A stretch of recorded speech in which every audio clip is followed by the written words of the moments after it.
There is a moment coming in your life, maybe it is already here, when no one else will be in the room with you. Not your parents, not your best friend, not the person you love most in this world. You will be standing at the edge of a decision, a diagnosis, a failure, a fear, a grief so heavy it has no name yet. And you will look to your left and to your right, and you will find that the crowd has quietly disappeared. It is just you and the weight of your own life. Most people spend their entire existence terrified of that moment. They build entire personalities around avoiding it, chasing noise, chasing company, chasing distraction, because the silence of being truly alone with yourself feels like standing at the mouth of a cave with no light. But here is what the old Stoics knew, what Marcus Aurelius wrote in a war tent by candlelight, what Epictetus learned in chains, what Seneca understood staring at his own death sentence. That cave is not your enemy. It is your forge. Today we are going to walk through 9 things, 9 specific, unavoidable, deeply human experiences that you cannot outsource, cannot borrow strength for, cannot get anyone else to carry for you. 9 things you must face utterly alone. And if you have the courage to stay with me for the next half hour, I promise you will not just understand why solitude builds strength, you will know exactly how to walk into it without flinching. Stay until the end, because the 9th one is the one nobody talks about, and it might be the most important thing you hear all year. Welcome back to Wisdom of the Stoics, the place where ancient philosophy meets the real battles of modern life. If you are new here, we take the 2,000-year-old teachings of Marcus Aurelius, Seneca, and Epictetus and turn them into practical armor for the life you are actually living.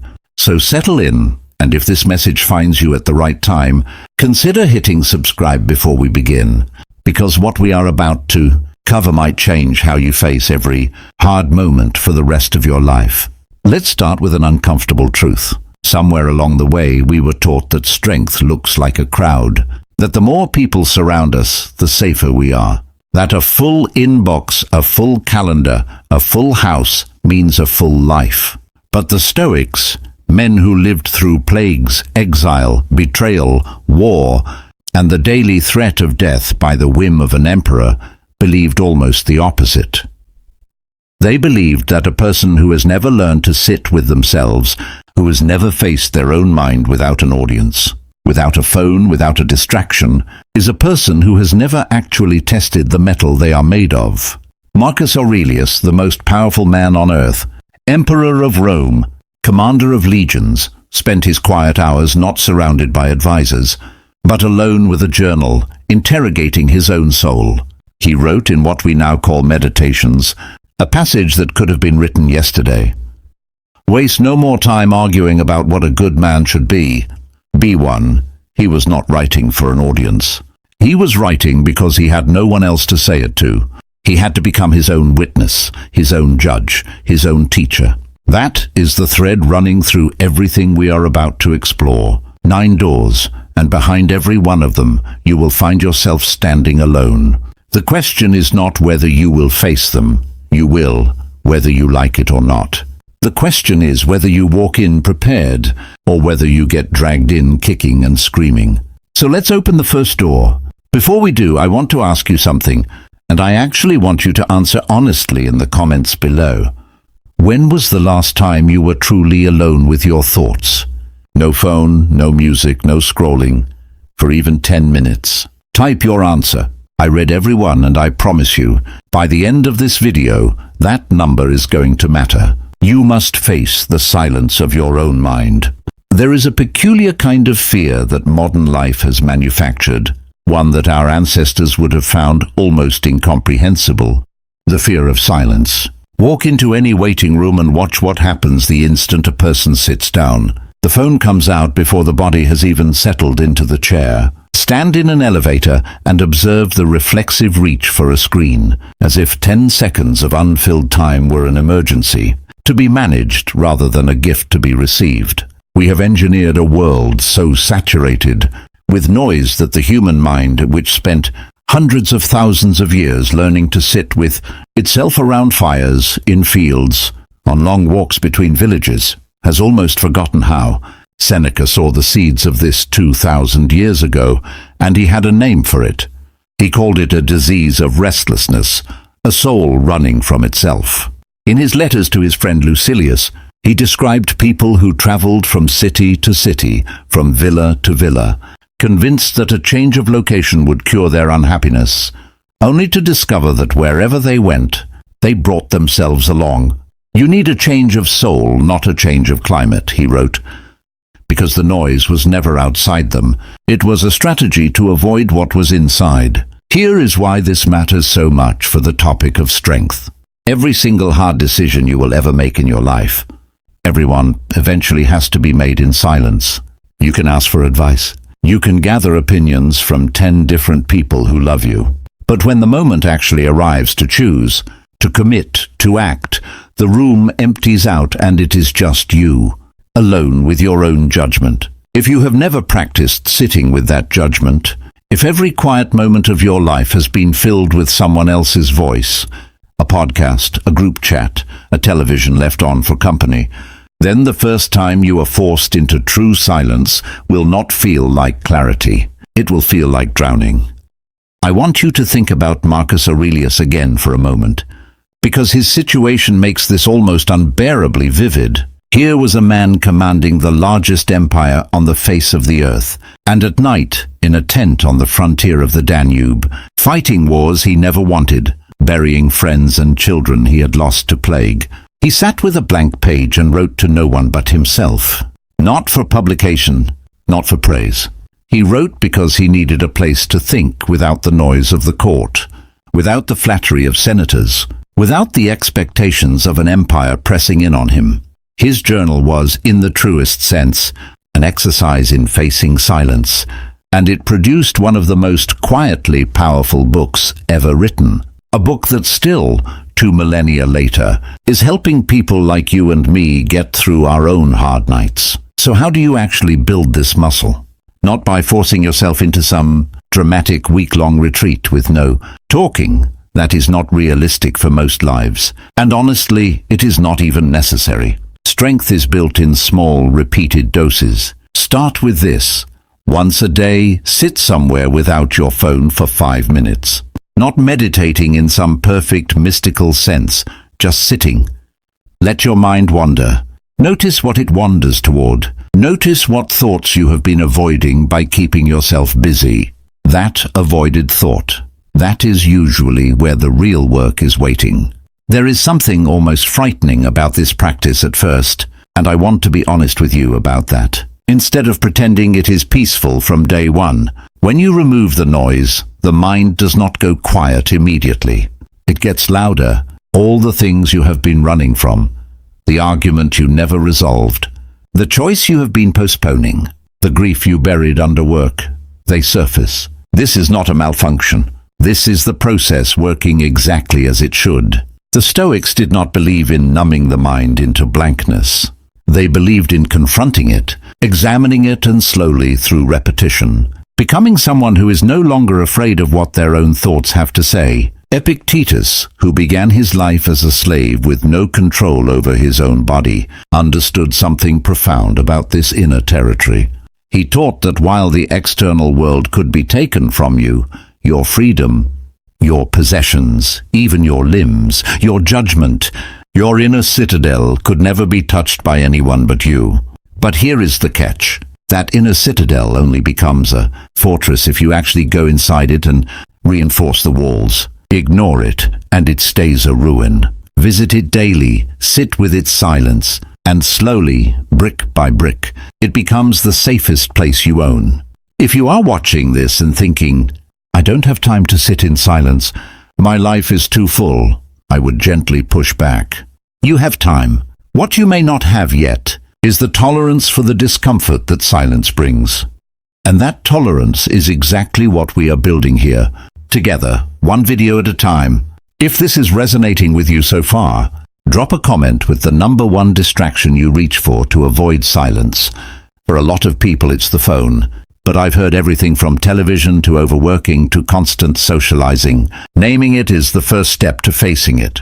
Because once you can sit in silence without flinching, something remarkable happens. You stop needing external validation to know what you think. You stop needing a crowd to tell you who you are. And that, more than any productivity hack or motivational quote, is the foundation every other kind of strength in this video is going to be built on. You must face your own failures without an audience to soften the blow. Let's talk about failure, not the curated, Instagram caption version of failure that gets turned into a redemption story after the fact, but the raw, unglamorous version. The version where you are lying awake at 2 a.m. replaying the moment it fell apart, and there is no one there to tell you it's going to be okay. Here is something that rarely gets said honestly. The people around you can comfort you after a failure, but they cannot metabolize it for you. Your best friend can say all the right things. Your parents can remind you that they love you regardless. But the actual internal work of taking a failure apart, understanding what went wrong, deciding what it means about you and what it does not mean about you, that surgery happens in one operating room only, and you're the only surgeon allowed inside. Seneca lost everything more than once in his life. He was exiled to Corsica for 80 years on charges that were likely politically motivated, stripped from Roman society, separated from his family, left on an island with nothing but his own mind for company. Imagine that, one of the great minds of the ancient world, exiled from every conversation, every debate, every piece of intellectual community that had defined his identity. He had every reason to collapse into self-pity. Instead, in his letters and essays from that period, we see him doing something extraordinary. He faced the failure of his political life head-on, without an audience, and used the isolation to refine his understanding of what actually mattered. He concluded, painfully and honestly, that his sense of self had been too tightly wound around his status, his position, his public identity, and that this exile, as brutal as it was teaching him to locate his worth somewhere sturdier. This is the pattern you will notice again and again with the Stoics. They did not treat failure as a wound to be hidden from view. They treated it as material, raw, painful, unwanted material, but material nonetheless, material that could be shaped into wisdom. If you were willing to sit with it, honestly, instead of rushing to explain it away to everyone around you. Here is why facing failure alone matters so much for building actual strength. When you immediately run to other people after a failure, not for comfort, which is healthy, but for validation, for someone to tell you it wasn't your fault, for someone to absorb the discomfort so you don't have to sit in it, you rob yourself of the one thing that turns failure into growth: honest self-examination. It is far easier to let a friend tell you it wasn't your fault than to sit alone and ask yourself the much harder question: what part of this actually was mine to own? What did I do or fail to do that contributed to this outcome? That question only gets answered in solitude, because the moment another person is in the room, some part of you starts performing for them instead of investigating for yourself. Marcus Aurelius wrote extensively about this kind of self-accounting. He believed in what philosophers now call a nightly examination of conscience, going back over the events of the day alone and asking honestly, where did I act well? And where did I fall short? Not to punish himself, but to correct course. This is not self-flagellation. It is closer to what a craftsman does when a piece of work comes out wrong. They don't scream at the wood. They don't need an audience to witness their frustration. They simply turn the piece over in their hands, alone, and figure out what needs to change for the next attempt. I think about this every time I hear someone say, I just need to talk it through with someone.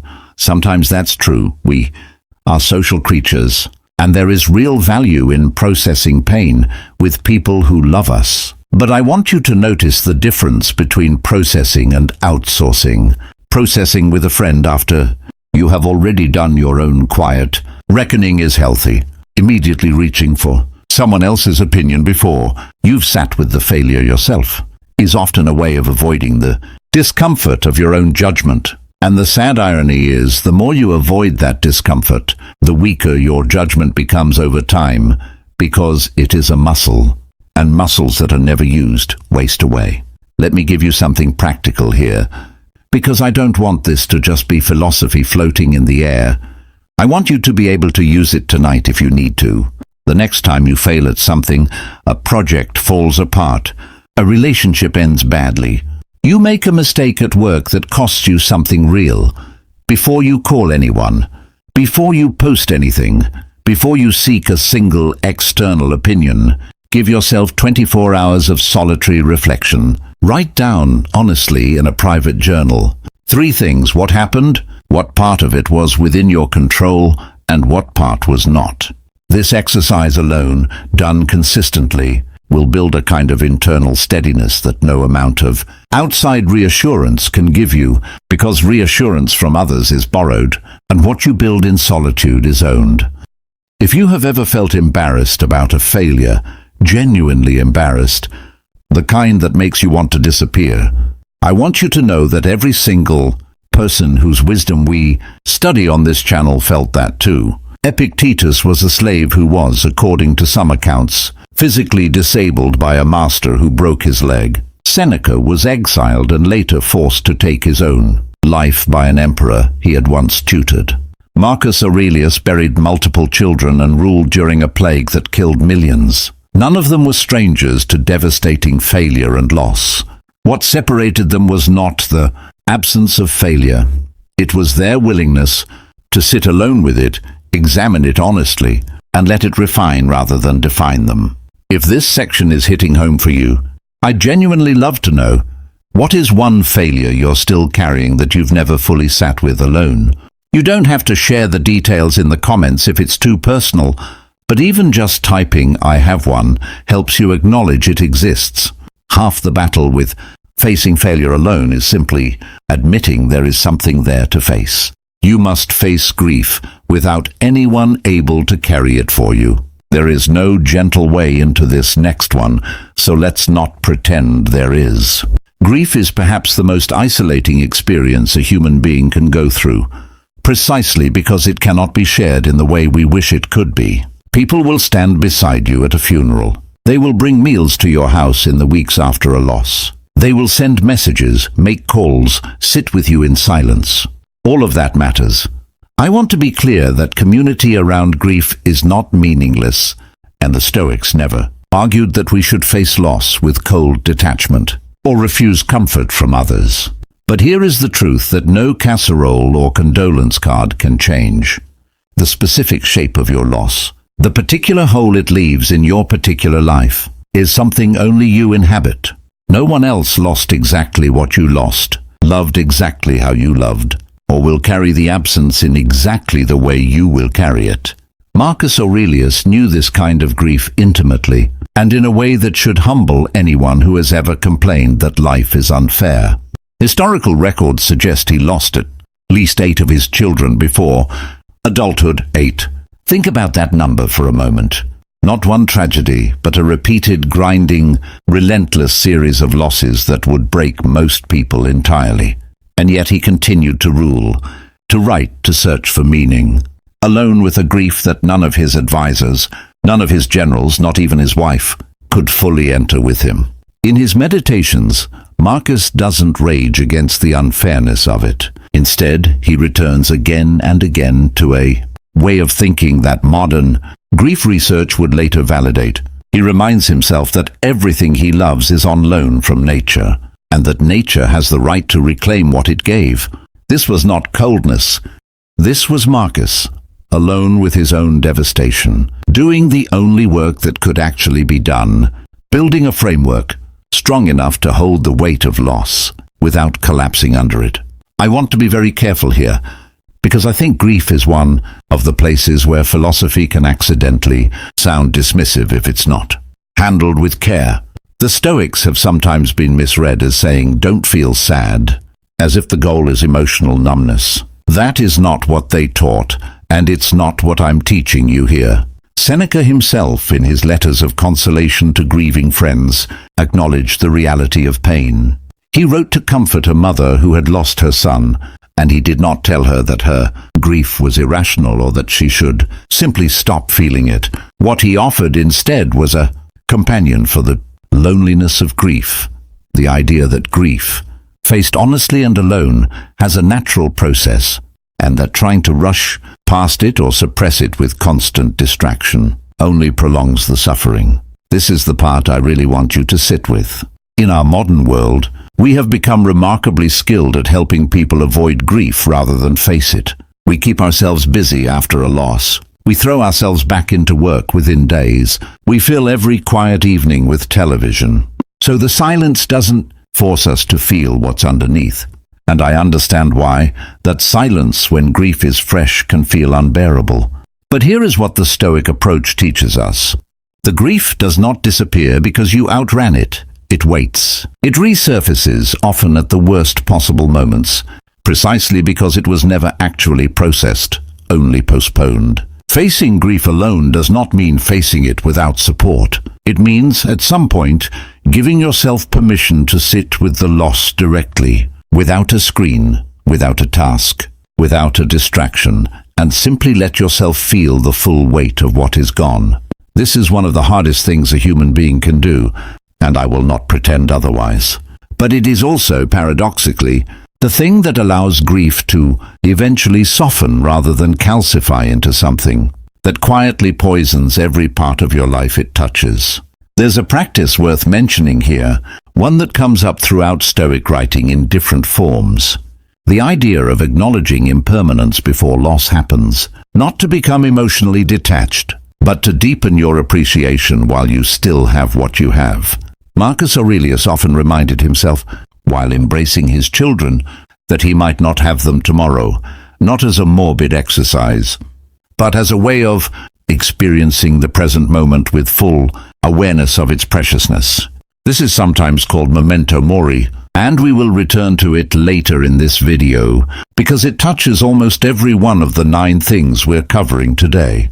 If you are watching this and currently in the middle of grief, recent or old, a loss you have never fully processed, I want to pause and speak directly to you for a moment. You are not weak for how heavy this feels. The heaviness is not a sign that you are handling it wrong. It is a sign of how much that person, that relationship, that chapter of your life actually meant. The Stoics do not ask you to feel less. They ask you to face what you feel honestly, in your own time, without shame, and to trust that on the other side of that honest facing is a strength you cannot access any other way. If this section moves something in you, take a moment wherever you are and just breathe. And if you're comfortable, let me know in the comments if there's someone this video reminds you of, someone you're grieving, or someone you're grateful you still have. Sometimes just writing their name is its own small act of facing it. You must face your fears without someone else taking the first step for you. Fear has a peculiar social trick it plays on us. We often believe that having someone beside us dissolves fear entirely, and to some degree in the moment it can soften the edges. But there is a category of fear that no amount of company can actually resolve, because the resolution requires an action only you can take. Think about the fears that actually shape a life. The fear of starting a business that might fail publicly. The fear of leaving a relationship that is comfortable but wrong. The fear of speaking an unpopular truth in a room full of people who disagree with you. The fear of trying something you might not be good at, in front of people who will watch you try. In every one of these cases, other people can encourage you, cheer for you, even stand nearby. But the actual step, the actual leap, has to be taken by your own 2 feet, alone, regardless of how many supporters are standing at the edge with you. Epictetus taught something that feels almost radical when you first encounter it. He argued that fear is not caused by the things we fear, but by our judgments about those things. Men are disturbed not by the things which happen, but by the opinions about the things, he wrote. This might sound like a small philosophical distinction, but it has enormous practical weight. It means the raw material of fear, the actual event you're afraid of, is often less powerful than the story you have built around it in your own mind, alone, in the privacy of your own thoughts. And here is the crucial implication. If fear is built in the privacy of your own mind, it also has to be dismantled there. You cannot borrow someone else's courage the way you might borrow a tool. You can be inspired by their courage. You can learn from how they approached a similar fear. But the actual dismantling of your specific fear, examining it, testing whether your catastrophic predictions are actually true, deciding to act despite the discomfort, happens in a mental space no one else can enter. There's a story about Cato the Younger that has always struck me as a perfect illustration of facing fear alone. Cato, a Roman statesman known for his uncompromising commitment to his principles, found himself on the losing side of a civil war against Julius Caesar. Rather than submit to Caesar's rule, which he saw as a betrayal of the republic he had spent his life defending, Cato chose to take his own life. The details of his final night are almost unbearable to read. He spent hours alone, reading philosophy, specifically Plato's dialogue on the immortality of the soul, preparing his mind for what he was about to do. He asked to be left alone repeatedly. His friends and family, terrified of what he intended, tried to stay near him, tried to remove his sword. But Cato insisted on facing this, the most consequential decision of his life, without an audience managing his emotions for him. I share this story not to dwell on its tragic ending, but because of what it reveals about the nature of facing fear. Even a man surrounded by loyal friends who loved him deeply understood that the final reckoning with his own convictions had to happen in solitude. No one could do that internal work for him. No one could hand him courage the way you might hand someone a cup of water. Now let's bring this down from ancient Rome to something more immediate. Think about the last time you avoided doing something because you were afraid, not of physical danger, but of judgment, of failure, of the unknown. Maybe it was sending an email that could change your career. Maybe it was having a conversation that could end or transform a relationship. Maybe it was simply starting something you have wanted to do for years, but have talked yourself out of every single time. In every one of these moments, the fear lived in your head privately, and no external circumstance was going to walk in and dissolve it for you. You had to choose to act despite it alone, in the specific moment where courage was required. Here's a practical Stoic technique that can help with this, one that Seneca described, and that modern psychology has since validated in different forms: premeditatio malorum, or the premeditation of adversity. Before facing something you fear, sit alone and honestly walk through the worst realistic outcome. Not the catastrophized, spiraling worst case that your anxious mind might generate at 3 a.m., but the actual realistic worst outcome. Then ask yourself, could I survive that? Could I rebuild from that? In nearly every case, when you sit with this question honestly, alone, without anyone softening the answer for you, you discover that the worst realistic outcome is survivable. And once you know from your own honest examination that you could survive the worst case, the fear loses much of its paralyzing grip. This is not a technique that works if someone else does it for you. If your friend tells you you'll be fine, it might comfort you for a moment, but it doesn't build the same internal conviction as arriving at that conclusion yourself, through your own honest reasoning. That's the difference between borrowed confidence and earned confidence, and only one of them holds up under real pressure. I want to ask you something, and I'd love an honest answer in the comments. What is the fear you have been circling for months, maybe years, without taking the first step? You don't need to explain the whole situation, just naming it, even briefly, is itself a small act of facing it alone, in a space where you get to decide what you do next. You must face the opinions of others without needing them to change. Here is one of the most liberating and most difficult truths in all of Stoic philosophy. You will never control what other people think of you. And the sooner you stop trying, the sooner you become genuinely strong. This sounds simple when you first hear it. Of course we can't control other people's opinions. Everyone nods along. But watch how differently people actually behave. Watch how much energy goes into managing perception, into crafting the right image, into worrying about what was said in a room after we left it, into rehearsing conversations we're afraid to have because of how the other person might react. If we truly believed we couldn't control others' opinions, why would so much of our emotional life be organized around trying? Epictetus built an entire philosophical system around a single, foundational distinction. Some things are within our control, and some things are not. Our judgments, our choices, our efforts, our attitudes, these are ours.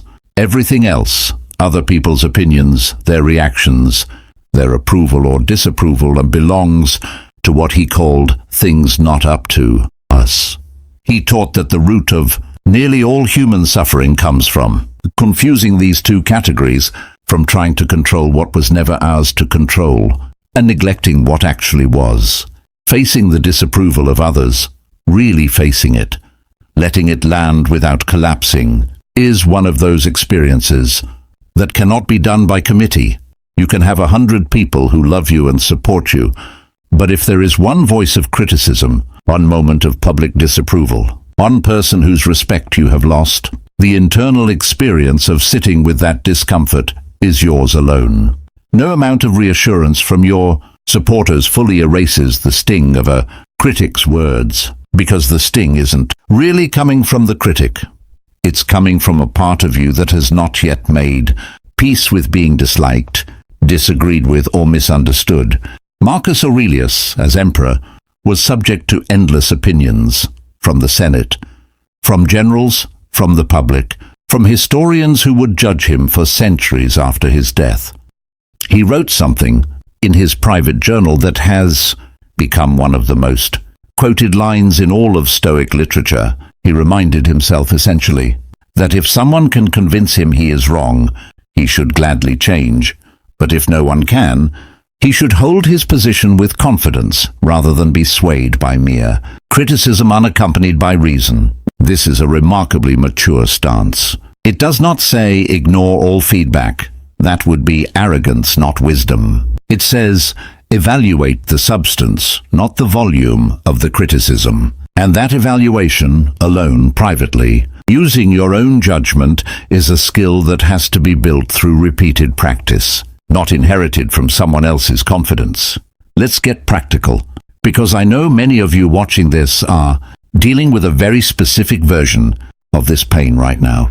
Maybe a family member who disapproves of a life choice you've made, a former friend who spread an unfair story about you, a colleague whose respect you have lost through no fault of your own, or the general diffuse anxiety of being judged by strangers on the internet.